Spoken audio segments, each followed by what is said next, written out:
രണ്ടാമത്തെ ചാപ്റ്ററായ continuity and differentiability എന്ന ചാപ്റ്ററാണ് നമ്മൾ ഇന്നിവിടെ പഠിക്കാൻ പോകുന്നത്. +1 ലിമിറ്റ്സ് ആൻഡ് ഡെറിവേറ്റീവ്സ് എന്ന ചാപ്റ്റർ നമ്മൾ പഠിച്ചിട്ടുണ്ട്. അപ്പൊ ഈ പാഠത്തിന്റെ കണ്ടിന്യൂഷൻ ആണ് അല്ലെങ്കിൽ അതിന്റെ എക്സ്റ്റൻഷൻ ആണ് ഈ കണ്ടിന്യൂറ്റി ആൻഡ് ഡിഫറൻഷ്യബിലിറ്റി എന്ന് പറയുന്ന ചാപ്റ്റർ. അപ്പോൾ അവിടെ നമ്മൾ എന്തൊക്കെയാ പഠിച്ചത്? ഒരു ഫംഗ്ഷന്റെ ലിമിറ്റ് എങ്ങനെ കണ്ടുപിടിക്കാമെന്ന് പഠിച്ചു, ലിമിറ്റിന്റെ കോൺസെപ്റ്റ് പഠിച്ചിട്ടുണ്ടായിരുന്നു. അതേപോലെ ഒരു ഫംഗ്ഷന്റെ ഡെറിവേറ്റീവ് ഫസ്റ്റ് പ്രിൻസിപ്പിൾ ഉപയോഗിച്ചുകൊണ്ട് എങ്ങനെ ഒരു ഫംഗ്ഷനെ ഡെറിവേറ്റീവ് ചെയ്യാം അല്ലെങ്കിൽ ഡിഫറൻഷിയേറ്റ് ചെയ്യാം എന്ന് നമ്മൾ പഠിച്ചു.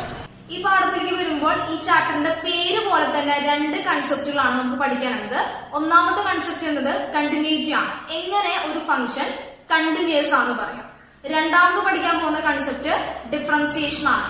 +1 നമ്മള് ഫസ്റ്റ് പ്രിൻസിപ്പിൾ ഉപയോഗിച്ചുകൊണ്ട് ഡെറിവേറ്റീവ് കണ്ടുപിടിക്കാനായിട്ട് പഠിച്ചിട്ടുണ്ടായിരുന്നു. ഇവിടെ നമ്മൾ പഠിക്കാൻ പോകുന്നത് ഡെറിവേറ്റീവ്സിന്റെ പുതിയ പുതിയ മെത്തേഡ്സ് ആണ്. എങ്ങനെ ഒരു ഫംഗ്ഷന്റെ ഡെറിവേറ്റീവ് പല മെത്തേഡ് ഉപയോഗിച്ചിട്ട് ചെയ്യാം. ഇന്നത്തെ ക്ലാസ്സിൽ നമ്മൾ പഠിക്കാൻ പോകുന്നത് കണ്ടിന്യൂറ്റി എന്ന കൺസെപ്റ്റ് ആണ്. കണ്ടിന്യൂറ്റി എന്ന് പറയുമ്പോൾ ഒരു ഫംഗ്ഷന്റെ കണ്ടിന്യൂറ്റിയെ കുറിച്ചിട്ടാണ് നമ്മൾ പഠിക്കുന്നത്. കണ്ടിന്യൂറ്റി എന്ന് പറഞ്ഞു കഴിഞ്ഞാൽ നമ്മൾ ഇവിടെ പഠിക്കുന്നത് ഒരു ഫംഗ്ഷന്റെ കണ്ടിന്യൂറ്റിയെ കുറിച്ചാണ്. എപ്പോഴാണ് ഒരു ഫംഗ്ഷൻ കണ്ടിന്യൂറ്റി ആണെന്ന് പറയാം, അല്ലെങ്കിൽ എപ്പോഴാണ് ഒരു ഫംഗ്ഷൻ കണ്ടിന്യൂസ് ആണെന്ന് പറയാം.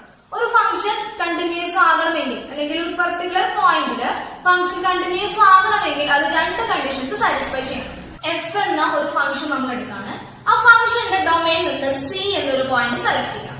ഫംഗ്ഷന്റെ ഡൊമൈനിൽ നിന്ന് സി എന്നൊരു പോയിന്റ് സെലക്ട് ചെയ്യാം. ഇനി സി എന്ന പോയിന്റില് ഫംഗ്ഷൻ കണ്ടിന്യൂസ് ആകണമെങ്കിൽ വേണ്ട ഒന്നാമത്തെ കണ്ടീഷൻ എന്താണ്? ആ സി എന്ന പോയിന്റില് ഫംഗ്ഷൻ ഡിഫൈൻഡ് ആയിരിക്കണം. F is defined at C. C എന്ന പോയിന്റില് ഫംഗ്ഷൻ ഡിഫൈൻഡ് ആയിരിക്കണം. അതാണ് ഒരു ഫംഗ്ഷൻ കണ്ടിന്യൂസ് ആകാൻ വേണ്ട ഒന്നാമത്തെ കണ്ടീഷൻ. രണ്ടാമത് പറയുന്നത് ഫംഗ്ഷന്റെ ലിമിറ്റ് വാല്യൂ. നമ്മൾ ഫംഗ്ഷന്റെ ലിമിറ്റിന്റെ കൺസെപ്റ്റിനെ കുറിച്ച് പഠിച്ചിട്ടുണ്ടായിരുന്നു. അപ്പൊ ആ ഫംഗ്ഷന്റെ ലിമിറ്റ് വാല്യൂ ഫംഗ്ഷന്റെ വാല്യൂ സെയിം ആയിരിക്കണം. അതാണ് ഒരു ഫംഗ്ഷൻ കണ്ടിന്യൂസ് ആകണം എന്നുണ്ടെങ്കിൽ വേണ്ട രണ്ടാമത്തെ കണ്ടീഷൻ.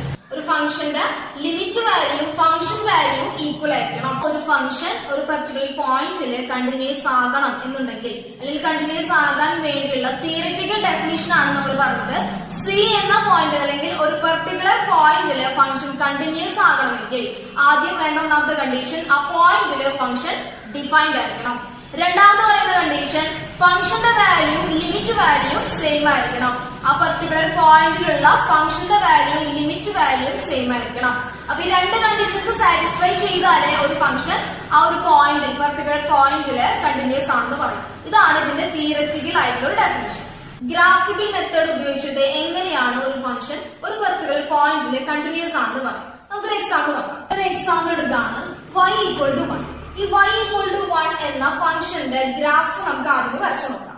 അപ്പോ x ആക്സിസ് വരച്ചു, y ആക്സിസ് വരച്ചു. y = 1 എന്ന് പറയുമ്പോൾ y ആക്സിസിൽ 1 എന്ന പോയിന്റിലൂടെ പാസ് ചെയ്തു പോകുന്ന സ്ട്രെയിറ്റ് ലൈൻ ആണ് y = 1 എന്ന ഫംഗ്ഷന്റെ ഗ്രാഫ്.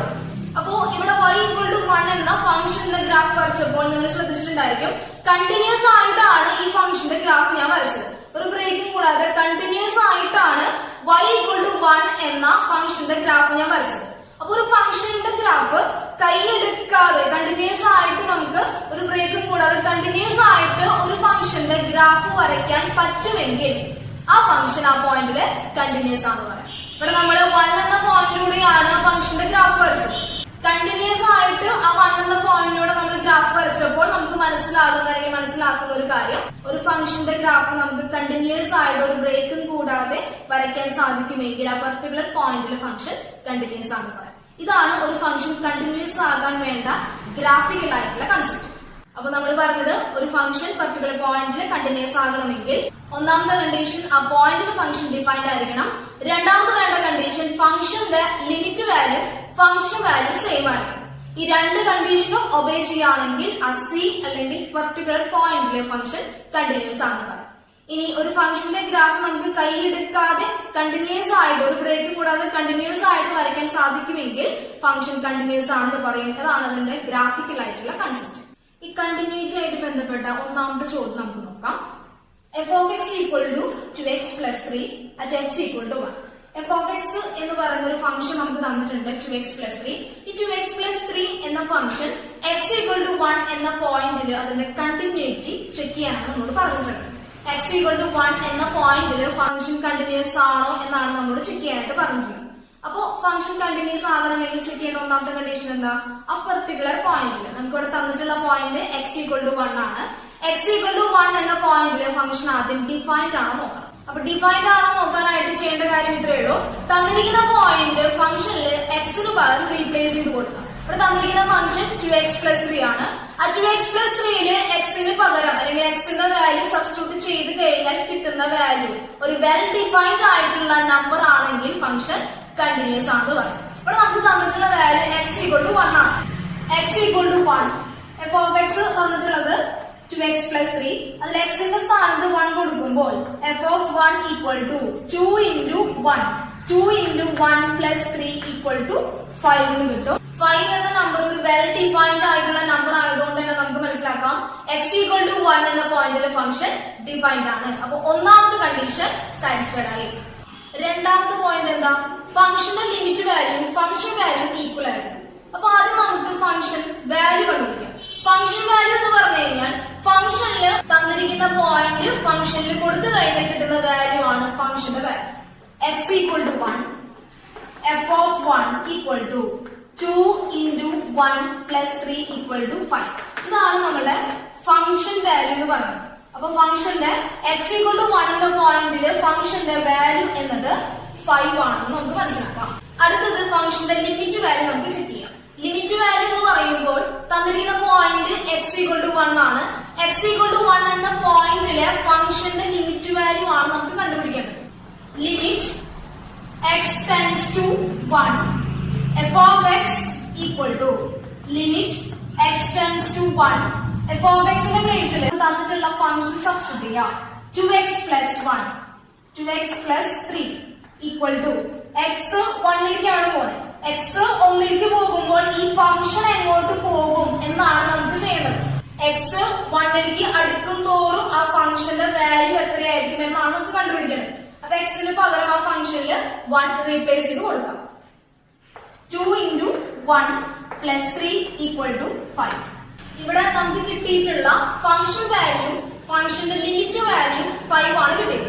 ഈ രണ്ട് വാല്യൂസും സെയിം ആയതുകൊണ്ട് x=1 എന്ന പോയിന്റിലെ ഫംഗ്ഷൻ കണ്ടിന്യൂസ് ആണെന്ന് പറയാം. രണ്ടാമത്തെ ചോദ്യം f(x) = x³ + 3 if x ≠ 0 and 1 if x = 0 is not continuous at x=0.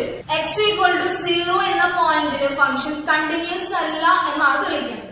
x=0 എന്ന പോയിന്റിലെ ഫംഗ്ഷൻ കണ്ടിന്യൂസ് അല്ല എന്ന് തെളിയിക്കും. അപ്പൊ ഒരു ഫംഗ്ഷൻ കണ്ടിന്യൂസ് ആകണം എന്നുണ്ടെങ്കിൽ രണ്ട് കണ്ടീഷൻസ് നമുക്ക് പറഞ്ഞു. അപ്പൊ ആദ്യം ആ രണ്ട് കണ്ടീഷൻസ് ഒന്ന് ഒബേ ചെയ്യുന്നുണ്ടോ എന്ന് നമുക്ക് നോക്കാം. ആ രണ്ട് കണ്ടീഷനും ഏതെങ്കിലും ഒന്ന് വയലേറ്റ് ചെയ്ത് കഴിഞ്ഞാൽ ഫംഗ്ഷൻ കണ്ടിന്യൂസ് അല്ല എന്ന് നമുക്ക് മനസ്സിലാക്കാം. ഒന്നാമത്തെ കണ്ടീഷൻ എന്താ?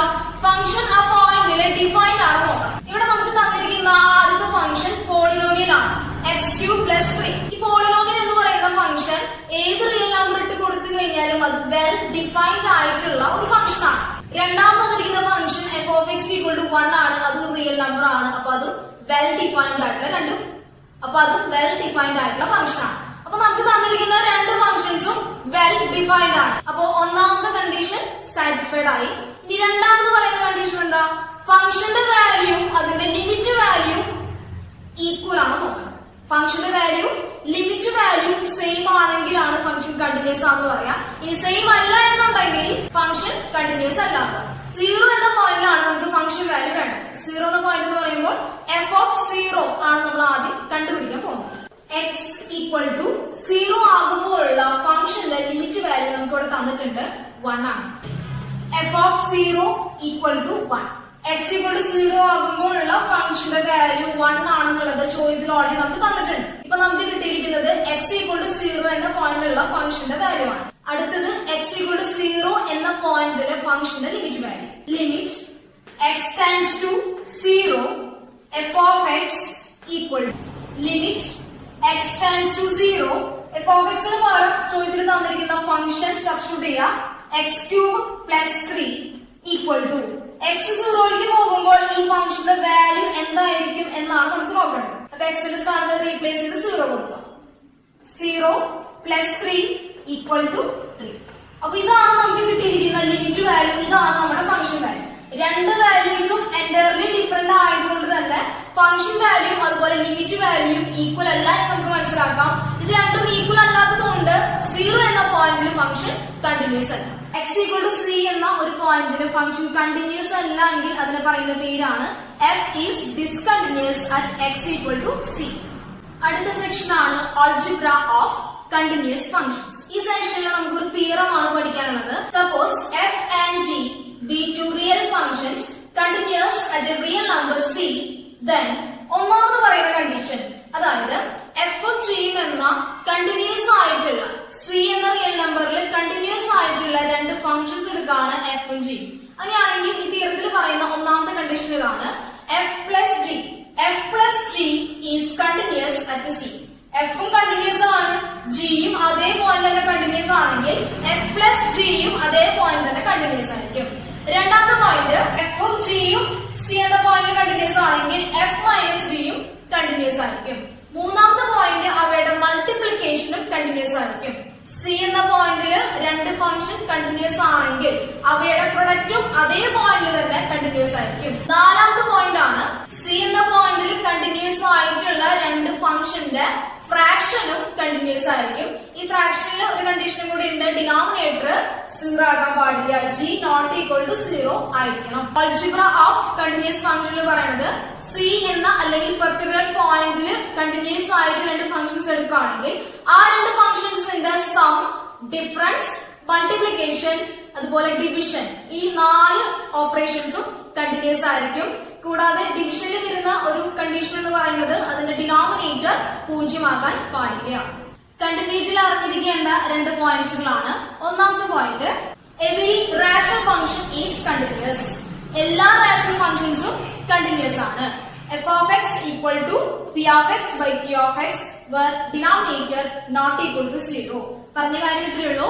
എല്ലാ റാഷണൽ ഫംഗ്ഷൻസും a by b രൂപത്തിലുള്ള അല്ലെങ്കിൽ p of x by q of x എന്ന രൂപത്തിലുള്ള എല്ലാ റാഷണൽ ഫംഗ്ഷൻസും കണ്ടിന്യൂസ് ആണ്. രണ്ടാമത്തെ point: every polynomial function is continuous. That is p of x = a0 plus a1x plus a2x² plus etc plus anx raised to n. n belongs to natural number, ai belongs to capital R, an not equal to 0. ഏതൊരു polynomial function എടുത്തു കഴിഞ്ഞാൽ, അതായത് every polynomial is A continuous function, എല്ലാ പോളിനോമിയലും ഒരു continuous function ആണ്.